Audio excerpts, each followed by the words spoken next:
For the first time in 21 years, Iowa falls to Iowa State on the wrestling mat, and many fans are saying it's time for a change at the top of Hawkeye wrestling.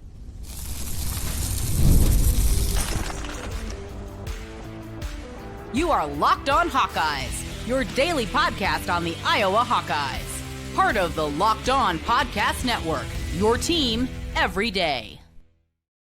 Hey, welcome in. I'm Trent Condon, and this is the Locked On Hawkeyes podcast. We are your daily Iowa Hawkeye podcast, and I've been covering the Hawkeyes for over 20 years on the radio. You can hear me currently on the Iowa Sports Radio Network with stations in Des Moines, Iowa City, Cedar Rapids, Quad Cities, and Sioux City. You can hear me each weekday from noon to 2. Today's episode of Locked On Hawkeyes is brought to you by Game Time. Download the Game Time app, create an account, and use code LOCKEDONCollege for $20 off your first purchase. Today, we take a look back at the disappointing loss to Iowa State for the first time since 2004. Iowa loses to the Cyclones on the wrestling mat. We'll talk about the duel and big picture, this Iowa wrestling program and any hope going forward for this year and a future outlook. We're also going to talk some Iowa football. We'll try to wash out that bad taste in our mouth from the wrestling duel on Sunday and get into Iowa's win against Nebraska, a look at the grades from Pro Football Focus as we do each and every week, and some big basketball talk. Iowa women with a nice win on Sunday against Fairfield, team that won 31 games 2 years ago, 28 games a season ago, and Iowa gets a big win in that one. And the Iowa men get ready for their Big Ten opener on the road at Michigan State. A huge, huge matchup in the I-Zone. We begin today's program, though, with a look at just that, the Iowa wrestling team, and what a frustrating performance it was Sunday at Iowa State. And though it was not a jam-packed Hilton Coliseum, about, 10,000, I know announced attendance was about 12,000, made their way through the turnstiles and saw an Iowa performance that is going to be remembered for a long time and for all the wrong reasons. When you go 21 straight years without losing to your in-state rival, when you win 19 consecutive duels, varying degrees of success, and then you see this happen. And after we've had these conversations on the wrestling mat about the way that Penn State has completely taken over this sport, and that there appears to be nobody that can slow them down. And the only program over these 15 years that have been able to do it is Iowa in 3 different instances, 2010, 2020, and 21. But short of that, this has been Penn State's sport. I know the Buckeyes got a national championship in there as well. So you have that.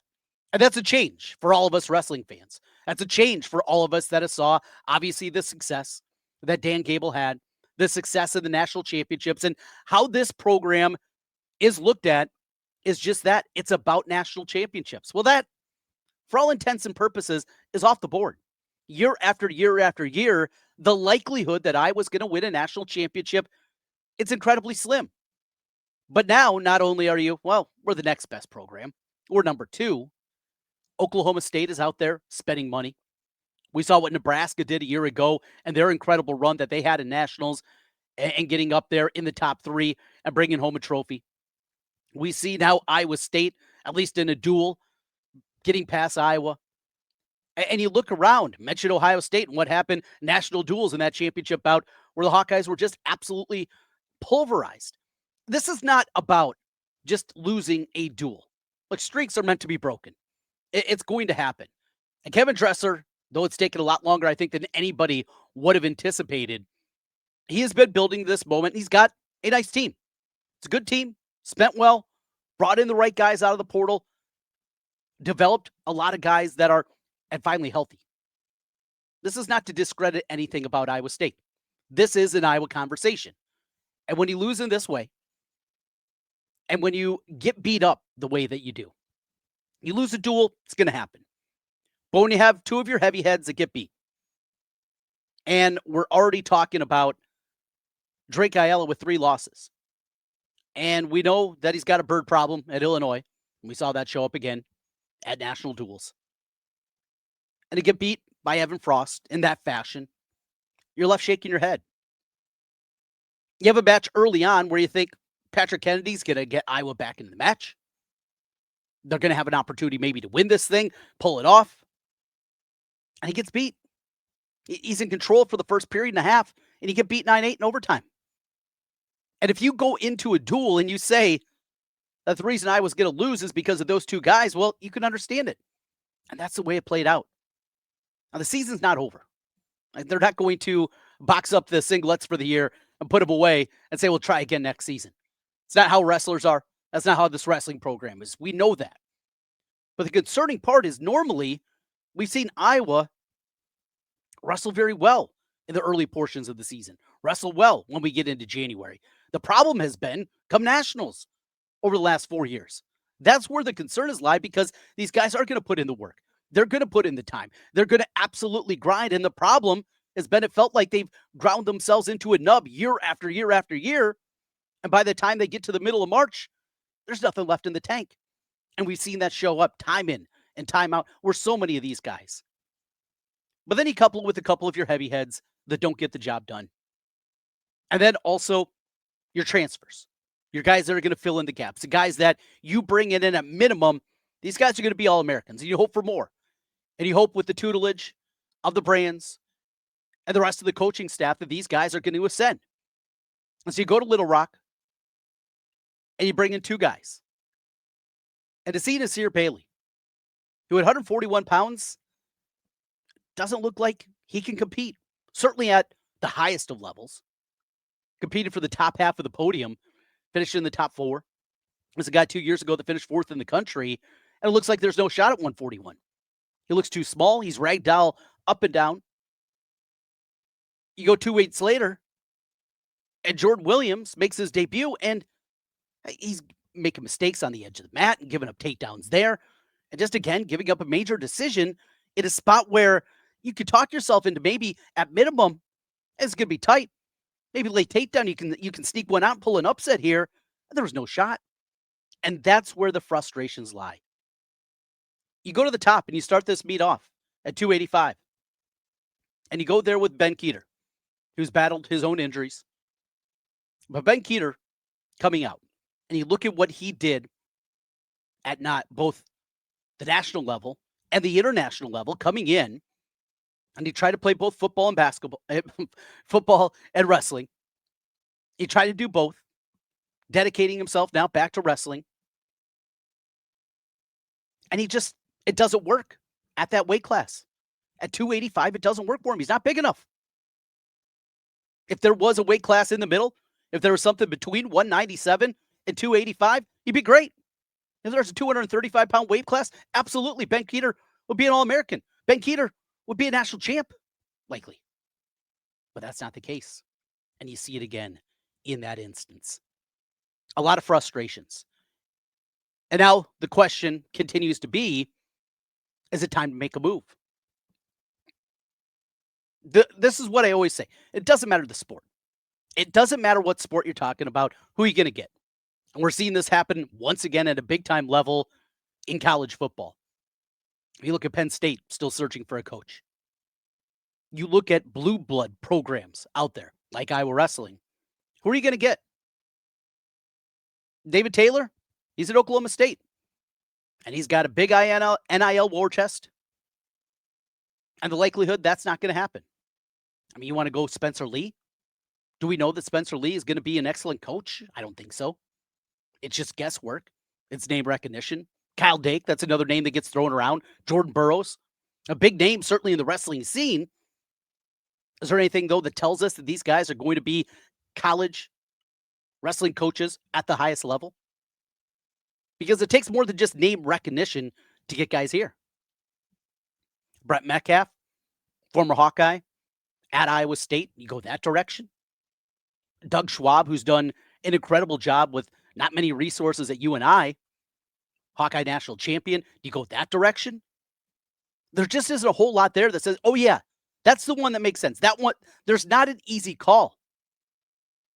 And you just continue to go. Here's another thing we don't know, at least I don't know. And that's how Beth Getz looks at the wrestling program. You got big money donors that make it, certainly in terms of finances, NIL opportunities, as good as you're going to find. And this new day and age, are the Brands the right guys to run it? In this era of college athletics and college wrestling, are those the guys that make the most sense? And as Beth Getz, with everything else going on, And with the changing world of college athletics and a future in the next 1, 2, 3, 5 years, going to have to make a football hire. Just made a basketball hire on the men's side in your two most high profile, at least financially, sports. It's self-sustaining. Wrestling program brings in money. You sell out the building. Is it just leave that to the side? Let's not upset the apple cart. Or do you really want to get Iowa back to being a national championship contender? We don't know what that, and certainly with Beth Getz, what her thoughts are on the wrestling program. There's a lot there. But in the duel, where you got 10 guys that take the mat, only 4 of them have takedowns. You have 9 takedowns in the match. 6 of them came from Michael Caliendo. Frustrating day. Big questions, no doubt. But the hopes of chasing down Penn State appear to be off the table. And now you're chasing Nebraska and Ohio State and Oklahoma State and Iowa State. Tough time to be an Iowa wrestling fan. Let's wash that out. Let's talk some football. Let's go back to Black Friday and the win against Nebraska. Take a look at some of the grades. Plus, we got some basketball coming up here. It is that time of year. It's a crossover season, and we got you covered on your daily Iowa Hawkeye podcast, Locked on Hawkeyes. Make sure you hit subscribe if you're watching us on YouTube, or a 5-star review on the podcast side. All of that helps us get in front of more Hawkeye fans. We'll be with you each and every day talking a lot going on. We got basketball talk, but first, let's talk football. Look back at the grades from PFF, Pro Football Focus, as Iowa throttles Nebraska. That's next on Locked on Hawkeyes. Today's episode is brought to you by Game Time. The World Cup is coming back to North America for the first time since 1994. And with 48 teams for the first time ever, it's going to be massive. Let's be honest, getting tickets is usually the hardest part. That's why the Game Time app is clutch, finally giving fans a real advantage when it comes to snagging seats. With Game Time, you can track price drops in real time, get alerts when great seats open, and buy tickets the moment they hit the app. It puts the power back into your hands and makes going to the World Cup realistic instead of seeming impossible. Pull up the app, the layout. It is so easy to use. Absolutely love this. You can go through a ton of different matchups. Take a look at the seat views. How about that? Know exactly where you're going to be inside the stadium. I love that part of the Game Time app. But the best part, for me, the prices up front. The fees are included. I love this part of the Game Time app. No last-second surprises at checkout where you think you have a great deal and then those fees add up. Not the case on Game Time. Take the guesswork out of buying World Cup tickets with Game Time. Every match, concert, or event, all with Game Time. Download the Game Time app, create an account, and use code LOCKEDONCollege for $20 off your first purchase. Terms apply. Again, download the app, make an account, and use code LOCKEDONCollege for $20 off. Swipe, tap, ticket, go. Game Time today. Trent Condon back with you once again here on the Locked on Hawkeyes podcast, part of the Locked on Podcast Network, now the #1 sports podcast network. Glad to have you aboard with us here. Let's get into some football and take a look back because, it was so fun in the fourth quarter. Iowa running away from Nebraska on Black Friday. And as we do each and every week, we take a look at the grades from Pro Football Focus and see if it matches up with what we saw on the field. For Mark Gronowski, as we start with the offense, one of his highest rated games of the year, an 88 grade overall, 86.2 in the passing grade, is 71.3 run grade for Mark Gronowski. Tremendous, made the plays that were there. A couple more touchdowns for him also on the ground. A great performance. Now, here's a surprising one. Your top graded running back was Terrell Washington Jr. Didn't play a ton of snaps in the game. In fact, I got the snap counts up here. Let's take a peek at that and see if that matches up. He played 9 in the game, a little bit more than certainly I remember going back and watching that one. Kamari Moulton led the way with 35 snaps, 10 from Nathan McNeil and Jazion Patterson. He finished with 8 snaps in the game. Nathan McNeil was second, and I think we all saw those little glimpses from McNeil throughout the course of this year, hoping that he can be something special. Kamari Moulton grades out with a 69.2, solid, dependable. Same thing with Jazion Patterson. And Patterson, boy, he is a guy that's just going to run hard, doesn't have a ton of wiggle to him. He's just going to go out there and he is going to get the rock. He's going to put his head down and he's going to get some yards in the game. Wide receiver, your top graded guy was Reese Vander, and let's hope next season Reese Vander can have a completely healthy season. Freshman year, banged up throughout the course of the year. This year, obviously, the weird injury that he sustained right before the season began. He finishes with an 89.7 grade, 89 pass grade from him, and a 56 run blocking grade. Dayton Howard, been used a whole lot more in the back half of the year, 63 for him. Sam Phillips with the 59, 57 out of Jacob Gill, and Caden Weechin, 52.6 as a wide receiver. Finally, we go to the tight end position out of the skill position, guys, and no surprise here, it was DJ Vonnahme who put together another tremendous performance. An 85.4 grade overall, 92.1 pass grade.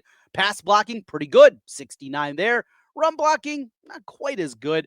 I want to mention Thomas Meyer, though, the true freshman out of Clear Lake. We talked a lot about him coming into the season, wondering if he was going to find a role. He didn't play a ton, but played a lot more in the games that went 65 grade. He just popped, though. His run blocking grade was a 65.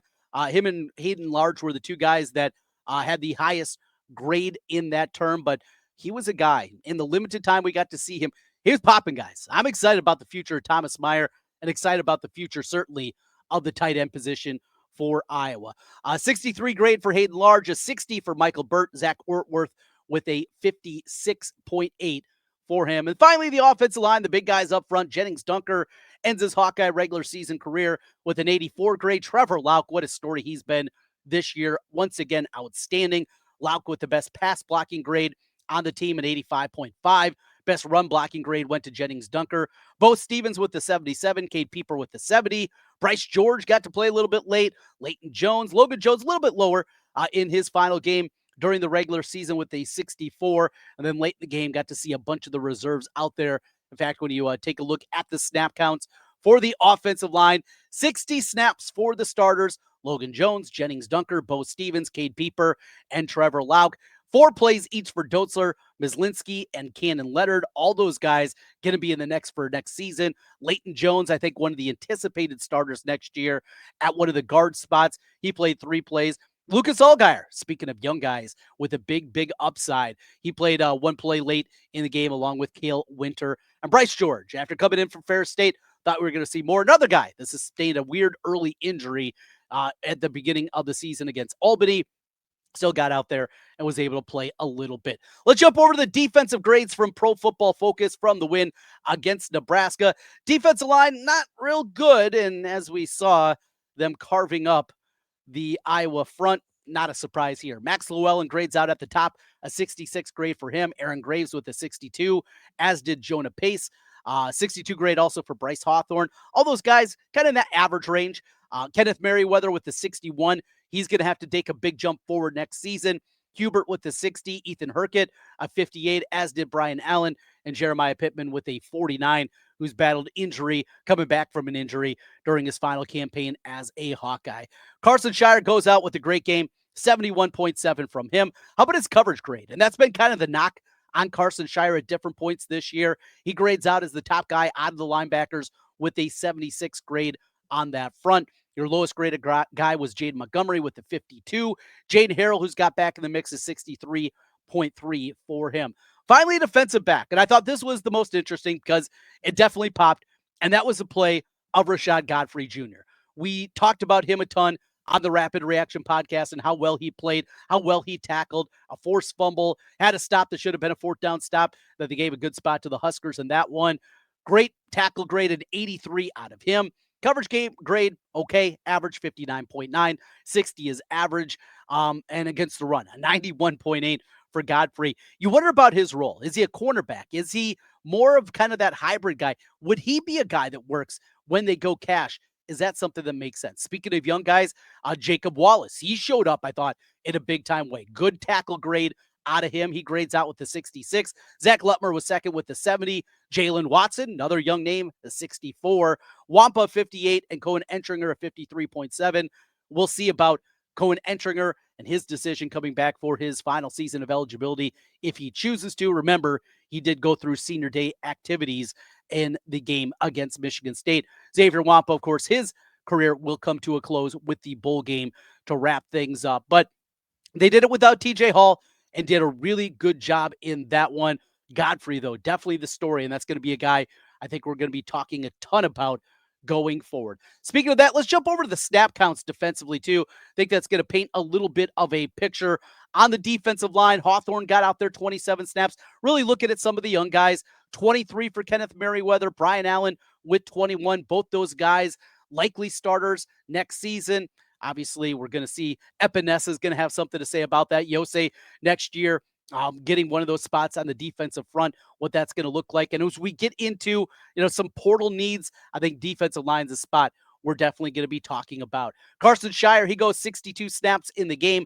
Jaden Montgomery played 42. Talked about Harold, 19 snaps for him in the game. Finally, though, defensive back.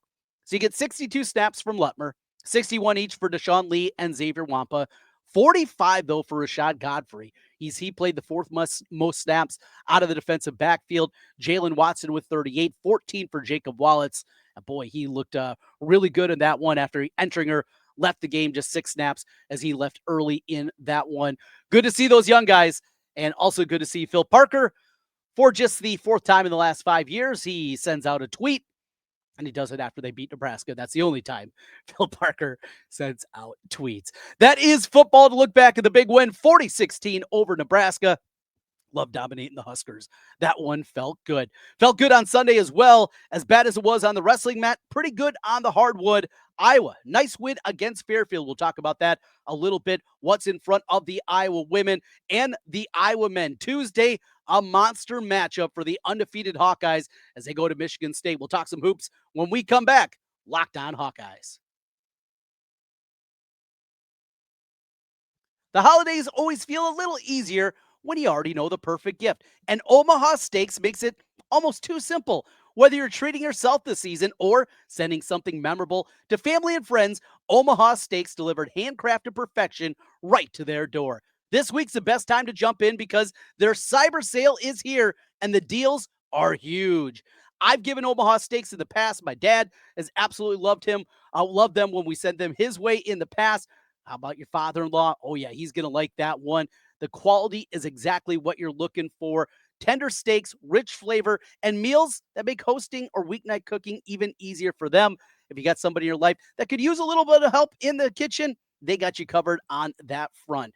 It's a kind of gift that brings people together, and you don't need to guess anyone's size. Save big on unforgettable gifts with Omaha Steaks. Visit omahasteaks.com for 50% off site-wide and an extra 20% off select favorites during their cyber sale. And for an additional $35 off, use the promo code COLLEGE at checkout. That's omahasteaks.com with the promo code COLLEGE. Terms apply. See site for details. Back with you one final time on the Locked On Hawkeyes podcast. Thanks for making Locked On Hawkeyes your first listen every day. And a big thank you to our everydayers, our everyday listeners. Couldn't do it without your support. Iowa women, nice win on Sunday against Fairfield, 86-72.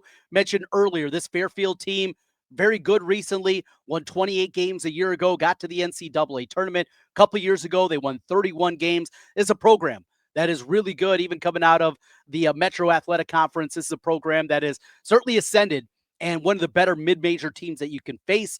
Top 100 team by some of the metrics out there.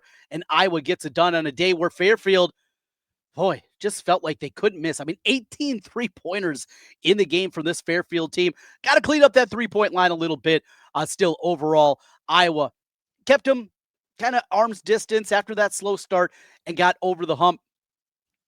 We're running out of superlatives already for Ava Hayden, and she's going to have a big matchup next Wednesday, a week from Wednesday, with Audie Crooks and Iowa State. Still a double-double, 18 points, 16 rebounds. She's so smooth.